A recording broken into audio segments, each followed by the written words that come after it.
I'd love to get both of your views on this. The Voice, we started talking about that at the beginning of the program today. News poll out in the Australian today suggesting that if it was held next weekend, the referendum would likely lose.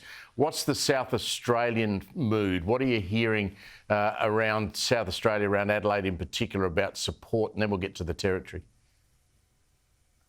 Yeah, well, I mean, obviously South Australia has a voice, and that got through so quickly. It almost wasn't even a discussion. It was bipartisan support, away it went. And Kaya Ma, who is our Indigenous Attorney General, led that push. But it's on the government to be able to educate. It is on the government to do a better job in communicating what the Voice is all about. And I don't think that they're doing that. And Albanese has pushed ahead of this without that support in both parties. So the onus is on him. So I think, and what I'm hearing, is a lot of confusion.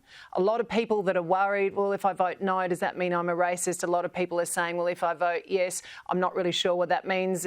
So it's about making sure that everybody has a clear understanding of what this means.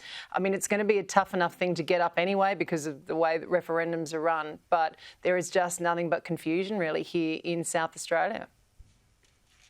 Katie, you're at the sharp end in Darwin. What are Territorians saying? I think it's a real mixed bag, Steve. You know, it's a harder thing to really sort of to demonstrate, I think, to Territorians how this is going to make a difference when you've got situations like the one that we'd all seen unfold in Alice Springs earlier in the year.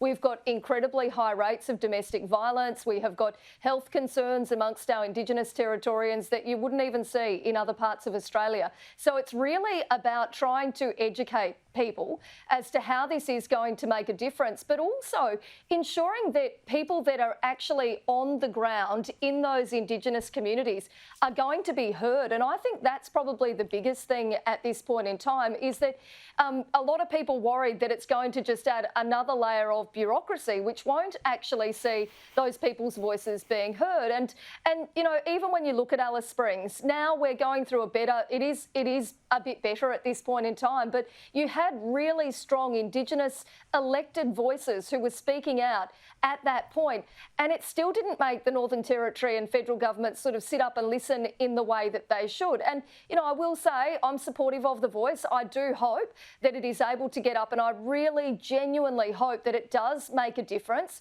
on the ground in places like the Northern Territory. But I think the Prime Minister's got a real battle in terms of educating Australians to actually help them to understand how it's going to make a difference, particularly in places like the Northern Territory.